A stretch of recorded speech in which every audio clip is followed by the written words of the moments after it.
Hey guys, happy Wednesday. It is maintenance day today, and I heard we are going to get new content after the maintenance, right? We are going to get imprinting. I'm not going to talk about that because it's not out yet. I don't want to speculate.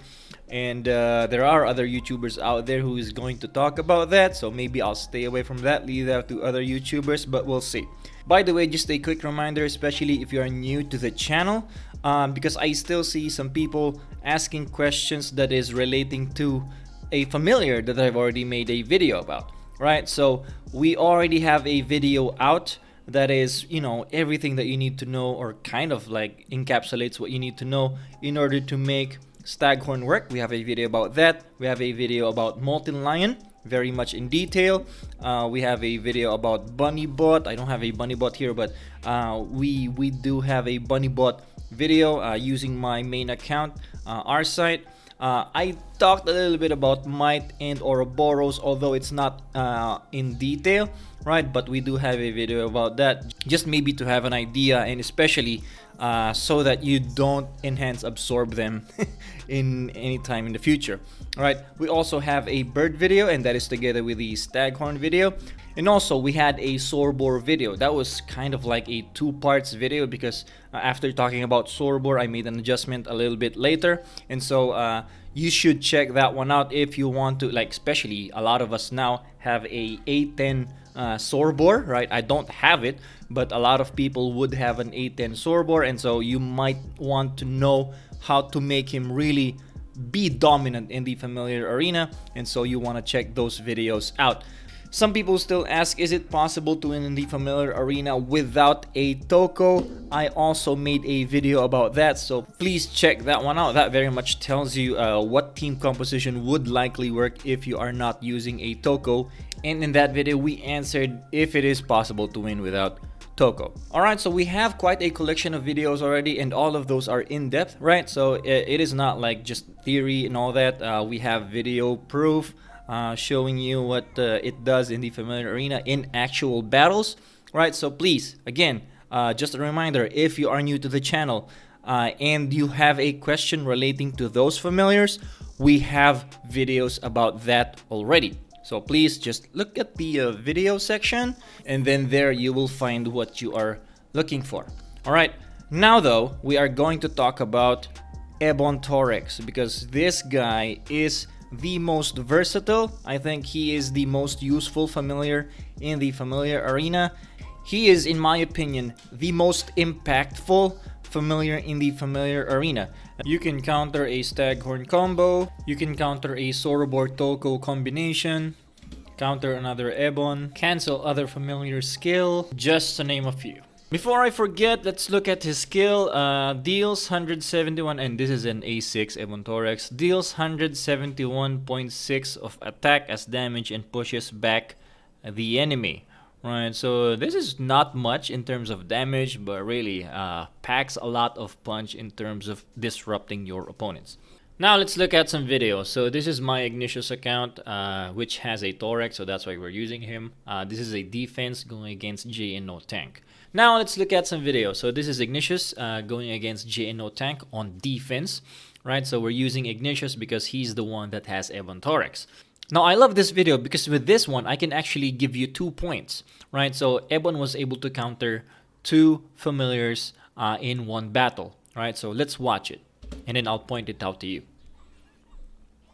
Alright, now as you can see, Ebon-Torx is charging. He is facing directly Staghorn. 2 things can happen here. Either it will cancel Staghorn's skill, or it will push Staghorn enough that the furthest familiar will not be in range. Thus, he will need to walk a little bit in order to be in range and use his skill. Let's watch it. So he was pushed. Staghorn needed to walk a little bit, as you can see, and eventually was able to pull someone. But as you know, and I've talked about this in the Staghorn video, Staghorn is devastating because he can basically clutter your opponents, right, in one place, and thus they will share the AoE damage, or it will basically just pull the squishy familiars that you have, and thus You don't want them to take a lot of damage in the beginning, because if they die, you are basically going to lose some DPS, or sometimes if it pulls Toko, then you will lose your OP healer early on, and with your opponent still having a Toko, if it has a Toko, then it will end up as a loss for you. So this is where Ebon was able to counter that, even though Staghorn was still able to pull. So basically we did not cancel his skill, but at least he is in front of the battle lines. That's why he is the one taking a lot of the hits. And since he is a tank, it is still a proper placement somewhat. It's not ideal, but it's still proper, where the tank is in front, but your attackers, DPS, healers are still behind the tank. And that's because Ebon stepped in, pushed Staghorn, and thus Staghorn needed to walk a little bit past Ebon and then pull familiars. And then another thing, I don't know if you noticed, but our opponent actually also has a bird, right? So the second thing that I want to point out here is that Ebon-Torx actually counters a bird as well. So I've talked about this in the bird video. Bird needs to take a lot of hits in order for him to be effective. And so in this regard, he kind of wants to do that. He has a Staghorn, which is a range type. So Bird will be taking a lot of hits in the beginning, since he is melee and he is going to walk forward. Staghorn will not. So we have an Ebon-Torx to push Bird away. Thus Bird will not take a lot of hits when he charges his skill, because again, he's not in the front line anymore. Staghorn is. So now that he's not taking a lot of hits, his burst damage, which I think he will do eventually, will not do a lot, or will not be significant. Alright, so this will end up as a win for me. So that's the thing that I want to point out to you. Ebon can counter a Staghorn and also a bird. So that is two separate points, okay? Those two doesn't happen together often, but it's just in this particular video we were able to, you know, hit two birds in one stone, per se. Alright, so there you go. Now in this video, we have Ignatius going against Big Boss Quinn on defense. And what I want to point out here is that Ebon Taurex can also counter a Hippocampus, or at least, you know, reduce the effectiveness of Hippocampus' skill. Because as you know, Hippocampus' skill is AoE. And so, like, even though your opponent does not have a Staghorn, if your familiars are close to each other, like when Hippocampus is attacking someone, like let's say for example, if he's attacking Toko, and some familiars are around the vicinity of Toko when Hippocampus uses his skill, then that would mean Hippocampus will hit other familiars as well. Like in here, Shrimp Paler will be, you know, in danger.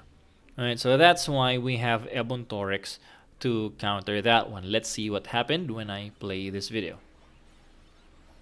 Right, so as you can see, Ebon-Torx charged, and now he is in the front line. And since no one is near Ebon, so what's gonna happen here is Ebon-Torx will be the only one who gets hit.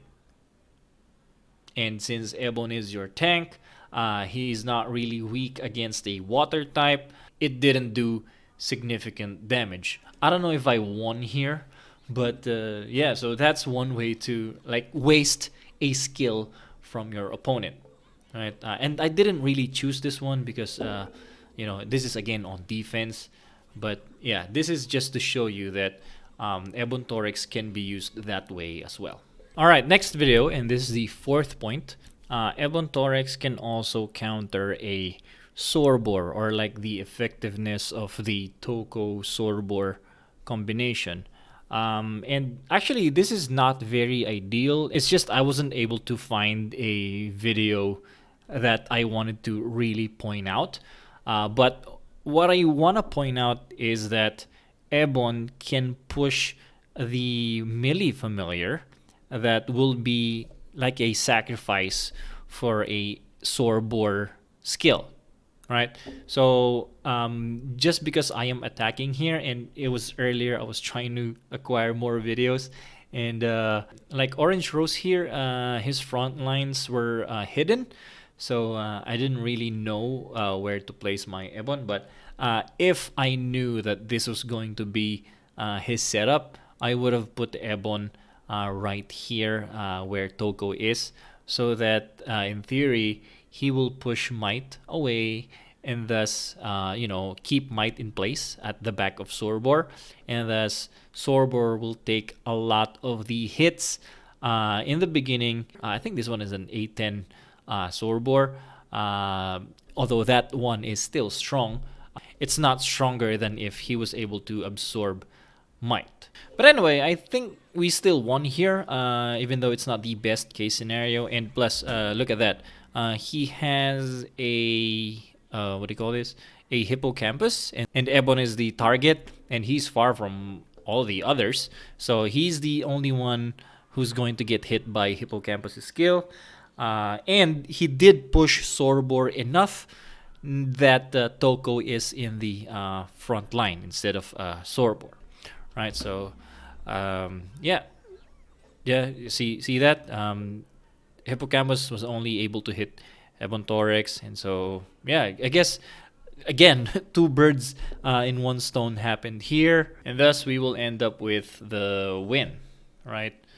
Next, we have one of the most common use of Sorbor, which is to cancel familiars, right? I've discussed this a lot in the Bunnybot video, but I guess we can, show another video with this one. So please look at Ebon-Torx and then Might closely. So as you can see here, Might is about to finish cooldown, and then he will use the skill, right? So then he will use the animation, but Ebon has already charged. As you can see, he's already in cooldown, meaning he's already charged. And what's gonna happen is, bam, cancelled. So as you can see, no damage for Ebon. That means Might was not able to use his skill because Ebon was able to push him away during animation, and thus the skill is cancelled. And so that is one of the most common uses of Ebon. I think all of us know this, so I'm not going to dwell on this too much. This is a loss. This is my lolly account. I'm the one who has the Might, right? So there you go. Next, we have a video that shows how Ebon can also cancel an Ebon, right? So we've established that Ebon is really good and devastating. And so if you can cancel that devastation with another Ebon, then you kind of win in that regard. So what this guy is trying to do is in theory, the Ebon will push familiars away, right? And thus, the familiars will be cluttered in some way. And when his hippo uses his skill, there will be a lot more familiars that will be hit with the skill. But this guy is on defense, and I know that I can counter that one, or at least what he's trying to do with his team, with another Ebon-Torx. So yeah, by the way, so just placing, and I'm gonna talk about this later, but the important part here is the placing. So I understand that sometimes it doesn't happen, but 8 times out of 10, if your Ebon is on the second line and your opponent's Ebon is on the front line, again, 8 times out of 10, your Ebon will attack or use his skill first, thus canceling the skill of the opponent's Ebon, right? So there you go. He was pushed, and again, what's gonna happen here? Hippo will use his skill and only hit Ebon, or maybe it's close enough to hit Toko and Bird, but in this case, Toko is Earth type, and it's okay. It's not gonna do significant damage, but let's see. Yeah, so Toko was pulled, but yeah, didn't do a lot. So yeah. All right, now last thing I want to point out, and this is probably like the 7th or 8th point, right? So that means Ebon really does have a lot of things going on for him that he can be useful to any lineup in order to counter the opponent's lineup. But the last point is that it can, in theory, reduce the effectiveness of Tarakona by pushing it away. And as you know, every third attack of Tarakona is AoE. And so if, just like with the Hippocampus point, if Ebon can push Tarakona away far from your other familiars, then the AoE hit of Tarakona, it's going to be Ebon that will take a bulk of that, and thus, you can survive long enough. And if you have like water familiars in your team, you will be able to remove Tarakona before it gets deadly for you. But I'm sorry, I don't have a video for that. I don't know why I'm showing this video to you instead. Maybe because it has a Tarakona, it has an Ebon-Torx. Although what I want to do here is to have Ebon in front of Tarakona instead. But we are on defense here. And so, yeah, I'll just show to you how much devastated I was in this, because Staghorn was able to do his skill. I was not able to cancel out a Tarakona. Ebon was pushed away by Dinosaurus. So this was just a landslide of events for me. So yeah, enjoy watching my demise. I don't know who Allures is, but I think he's one of the whales. This is probably when I was still in the top 17. Nah, don't quote me on this. I don't know if he's actually a whale. That one is a really good team to match. And so yeah, that I was like destroyed there. But in theory, Taurex could have hit two birds in one stone there, where he could reduce the effectiveness of Tarakona, and also reduce the effectiveness of Staghorn, because he does have a Staghorn there as well. Alright, so that's it for all the videos.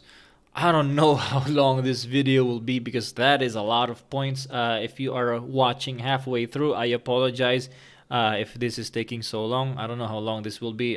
Depends on the edit, I guess, and me talking about this one will take a lot longer. So let's go to the next part of the video. All right, now just to show you the thought process of how I do placing for my Taurex depending on the enemy that we're doing, we're going to make an exercise here, right?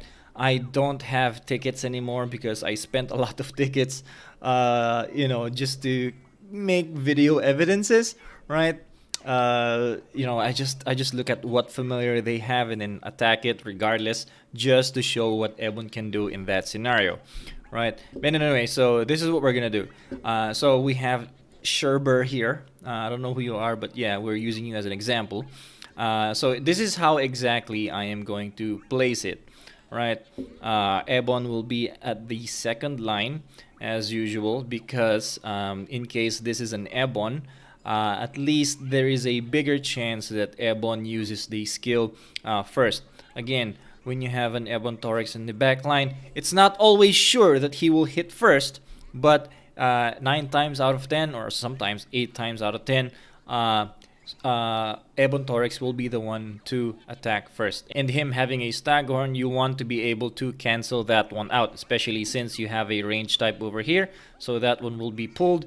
And so if you use a Ebon, you can cancel Staghorn or make it ineffective by him going at the back of Ebon, because Ebon will be here, and thus he will be the one attacked by everyone on the range. And whoever is pulled by Staghorn will be safe anyway, because they're not gonna get some damage since Ebon is in front, right? Next, we do lakes. Let's do lakes. I don't know who this will be.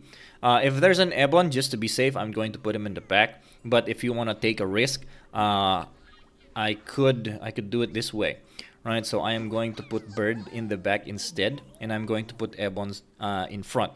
This is so that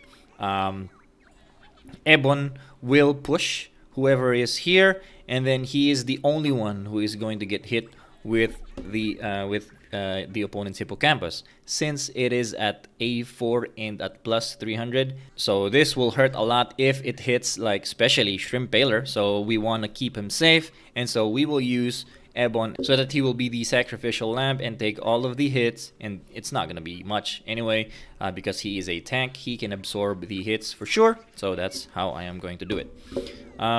We have Toe. I mentioned that if you are going to have an Ebon-Torx in your team, on the defense, please hide him, because you are basically giving yourself up into a counter from another Ebon-Torx. And so he is showing his Ebon-Torx. I could do this. I could counter Ebon-Torx, his Ebon-Torx, or I'll just do it this way.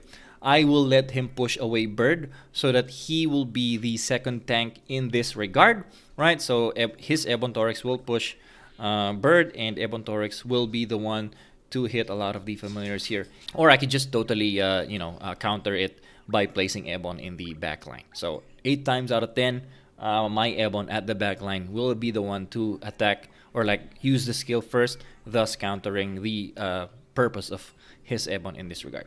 All right, let's go Dark Saber. Same thing. With this one, I am going to place my bird here because he has a might on the front line. So I really love putting bird in front of a might because might isn't strong enough to kill bird, but sometimes it is strong enough to put him at half HP. And since might does multiple hits, if bird's health goes to half HP and might still has some hits left, the remaining hits will count towards the half HP skill of bird. So that's why I always put bird in front of might. And Ebon-Torx over here will then counter the Ebon of the other team. So yeah, that's pretty much standard for me. Next, let's go Papa Jiggy. This one I would do the same since this is a question mark. Just to be safe, I'm going to put Ebon over here. And then since might is over here, perfect. I will have bird in front of might. Alright, now we'll go to Nana Cutie. Now, with this one, I'm not gonna change anything here. He has a Sorobor, and so in theory, if he is watching my videos, this will be 2 melee types. And so what I want to do is have Ebon push them away, so that when that happens, Sorobor will be the one to get a lot of hits in the beginning and thus die first without him getting powered up. Because if he gets powered up, especially it's A10, although no jellies, it's gonna be very it's gonna be a hassle. So I want to kill him before we get to that point, and having Ebon push the melee types away, we have a high chance of that happening. Alright, so there you go. I hope this video helped a lot, and if you are already rocking Ebon-Torx, I hope the positioning that I shared to you will really push you to a higher win rate, and in the process get you to a better rank, right? With Ebon-Torx, it's all about positioning, his position, and the positioning that your other team will have after he uses his skill. So really, in this regard, Ebon-Torx is probably the most impactful familiar out there. Please don't enhance absorb him, right? If you're not using him right now, you could still have him in the future because really he can be used as a combo in a lot of different lineups, and also he can disrupt a lot of different lineups in the opponent's side. Alright, so there you have it, a masterclass on Ebon-Torx. Hope you enjoyed that one. Thank you for watching. I will see you on the next one, which I don't know yet because I'm going to be very busy this week. I am flying to Australia on Sunday, but like when I'm there, I could probably do some live streams so that I can really help you. I'm probably not gonna have time or like enough time to create a video. Plus, I'm doing videos on my PC, and since I can't bring my PC, it will be hard to create videos, and so that would be a window, I guess, to do a lot of live streams. And if I do, then I will be able to help a lot of you in terms of your team. And so yeah, just no promises though. I don't know how the schedule will be when I'm there, but it's only going to be for a week. But I will see you a week after that, definitely with another video. But there is a good chance that I'm going to do a lot of live streams like next week. Oh, by the way, I forget to mention, we've already reached 5,000 subscribers, and really this is overwhelming, a huge milestone. Thank you, each and every one of you, for supporting me. This is totally unexpected. I didn't expect really to get to 5,000 subscribers this quick, and also I didn't expect to have YouTube monetized like right now. It is all thanks to you guys, so really thankful for your support. I hope you don't get tired of my face and my mouth spewing a lot of stuff, right? But yeah, so thank you guys. I will see you on the next one.